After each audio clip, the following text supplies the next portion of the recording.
it's safe to say that Southwest Airlines is attempting to run the company into the ground. Today, we're going to be talking about them implementing 9 boarding groups, like what does that even mean, and we're also going to be talking more about the checked bag policy.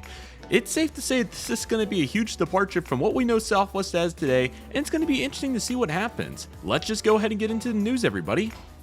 Southwest Airlines continues to make some major changes, everybody. I think it's safe to say that it's not going to go very well, but we'll go ahead and talk about exactly what's going on here as we get more information. So I hope all of you are excited for today's video. Today we're going to talk about a major factor, and I think this one's really going to go under the radar with its significance and how vital it is to what made them who they are today. But they're going to be implementing 9 boarding groups, matching American Airlines, and I just have to say, I think that this is absolutely ridiculous for a variety of reasons. So let's just go ahead and get started. So as you can see here in this article, viewfromthewing.com, Southwest Airlines is going to be implementing 9 boarding groups instead of having their A, B, and C groups. And obviously, what made Southwest Airlines so successful was not only the common fleet type of the Boeing 737 aircraft, but they also had 30-minute turnaround times, which is unlike any other airline before. You know, when the aircraft lands, they literally get the bags off, get the bags on, get the people off, get the people on, and it goes so quickly due to the staging system they had with the A1 through 30 process.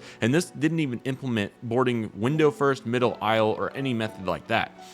Now Southwest Airlines will be moving, as they're going to have assigned seating to 9 boarding groups, and this, like I said, is going to match American Airlines. And if you've looked at American Airlines' boarding times and their on-time departure rate relative to the other carriers, you can certainly see that this didn't work, and that's reflected by a video I did a few weeks ago where American Airlines is going to be adding an additional 5 minutes to their boarding time. So don't be surprised Southwest Airlines will be adding an additional 5 minutes or maybe even more to match that, because obviously these Boeing 737s hold anywhere from 140 to 180 people on them.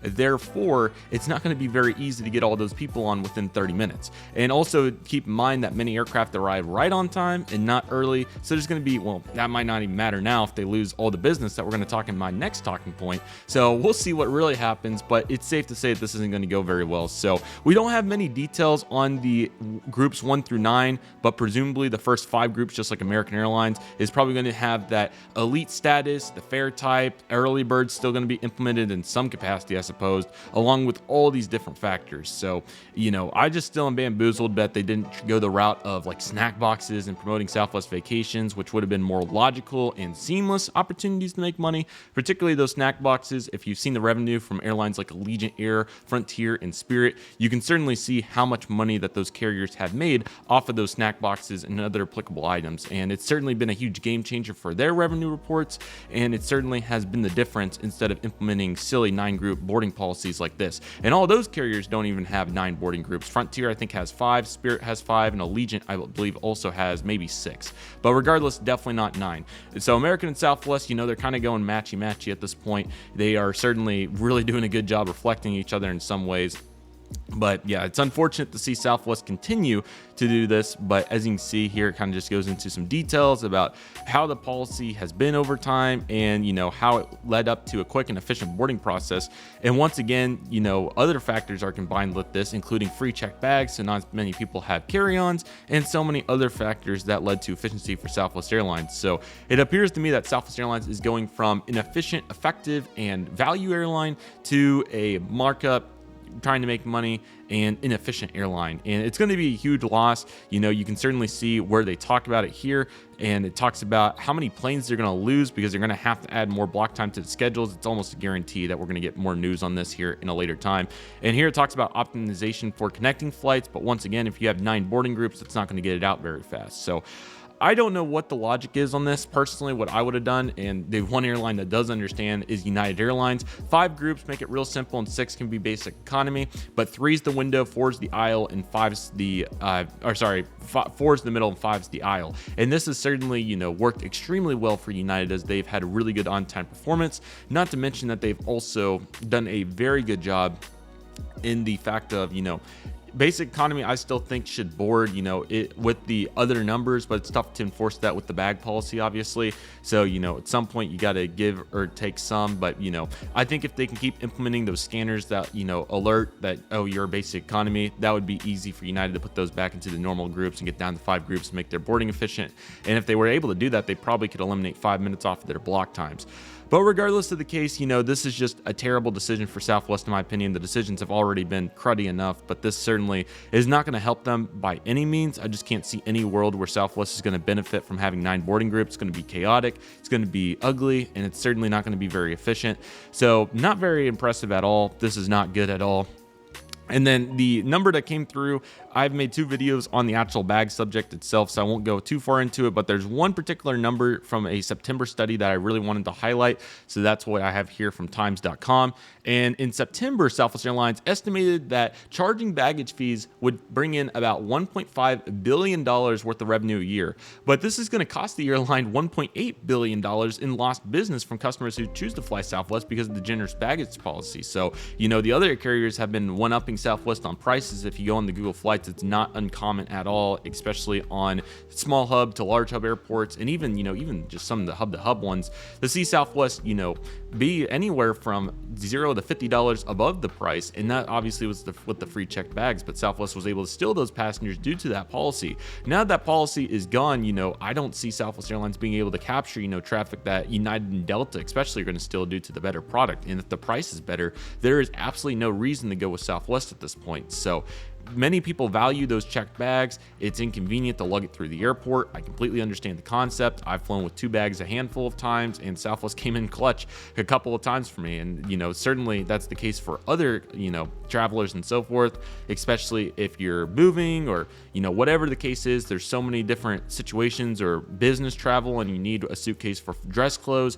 Whatever the case is, that policy certainly made a huge difference. And like I said in previous videos, I think charging for one of the bags would have been a nice start as well, to where you don't make everybody upset.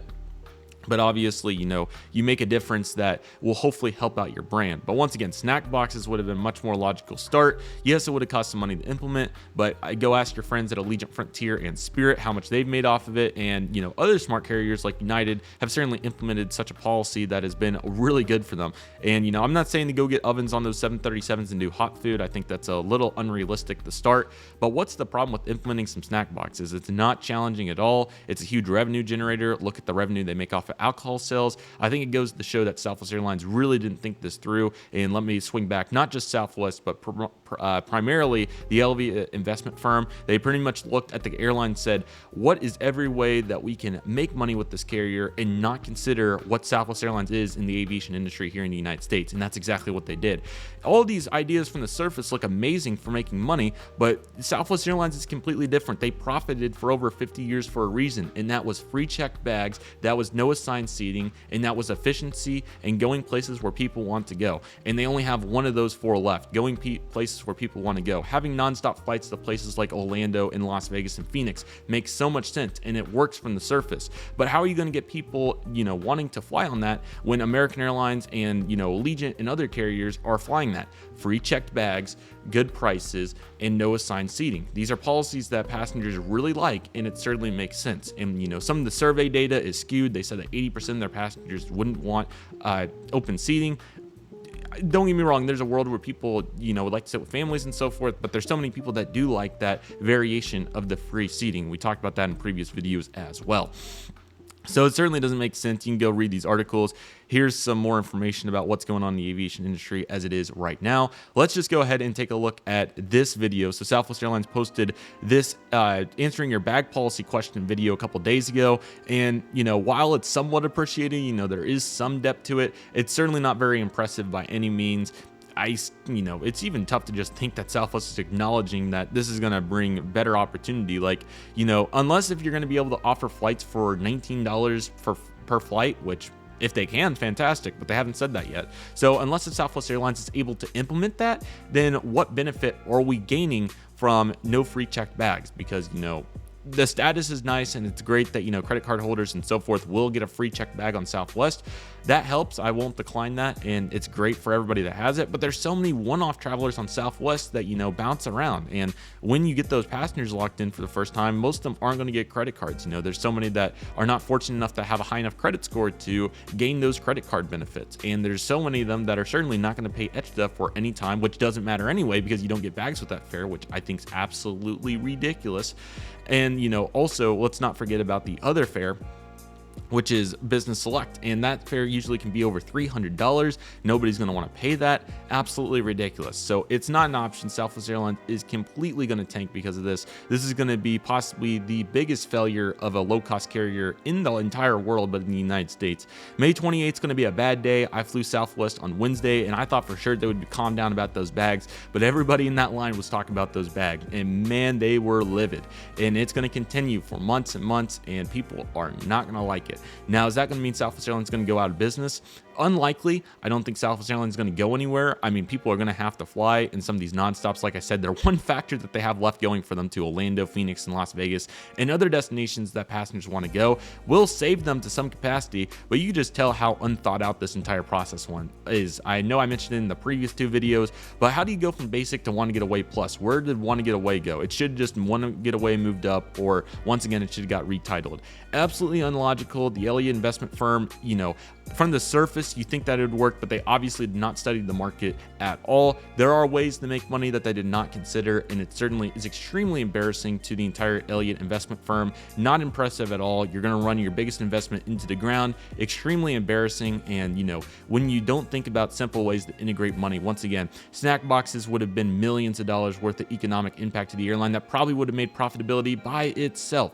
But other ways, such as promoting Southwest Airlines vacations and getting people to use that and getting commission fees off of those other hotels, rental cars, and so forth. Why did you not exercise those opportunities? Not to mention, you could have charged for that second bag. You could have introduced more buy-on, add-on, whatever. You could have sold model aircraft on there. You could have sold other sorts of items. I'm a big advocate for getting the passenger on board and then getting the money out of them. Look at Allegiant Air. Allegiant Air is one of the most successful ULCCs in the entire world. And what did they do? They got the passenger on board for anywhere from $30 to $60 per flight in niche communities. No other airlines serving most of those routes, 85% of the routes not having competition. And when they got these people on board, then they charged them. They got them for the alcohol. They got them for the snack boxes. They got them for the ancillary fees. They got them on the credit card. Get them on board and then do it. You can't have this policy this philosophy, of trying to charge them all up front, because then they go elsewhere. And that's exactly where American, and then you got Frontier, one of the worst ULCCs in the entire world, notorious for terrible customer service, one-upping you and offering free check bags for the entire summer. Southwest, you're ruined. This is extremely embarrassing. I know that you needed an investment firm to save your company, but at least talk them into having reasonable ways to get you money, including snack boxes, promoting Southwest Airlines vacations, enhancing those onboard onboard sales, because this is embarrassing. Not being able to communicate with your own investment firm to make this a reality. They should have the people. They've got to that point to where they would implement, basic economy is perfectly fine. There was no problem with implementing basic economy. The way that you did it, along with not offering free check bags at the want to get away price point, is absolutely ridiculous. Southwest Airlines should feel embarrassed. Southwest Airlines should feel ashamed. And the fact that you'd have to pay 3 days before nearly $600 for any time fare and not even get a suitcase is embarrassing. I'm going to end this video here before it gets any worse. This is embarrassing. Southwest Airlines, you deserve to fall some for this. Extremely sad, and we'll never see Southwest Airlines like they did one day. Thank you all for watching. I hope all of you align with these views. Feel free to comment below and tell me what you think, but I can certainly say, as a person that's flown Southwest Airlines several times, that this is embarrassing and it's not going to go very well throughout the process. And by the way, I do have like 75,000 points, so if anybody is interested in buying those points from me, you're welcome to contact me. I doubt you will after watching this video, but I am looking to get rid of them, and I'm willing to give them out for a good price because I have no desire to have them. Thank you all for watching. Take care, everyone, and we'll see you all in the next video.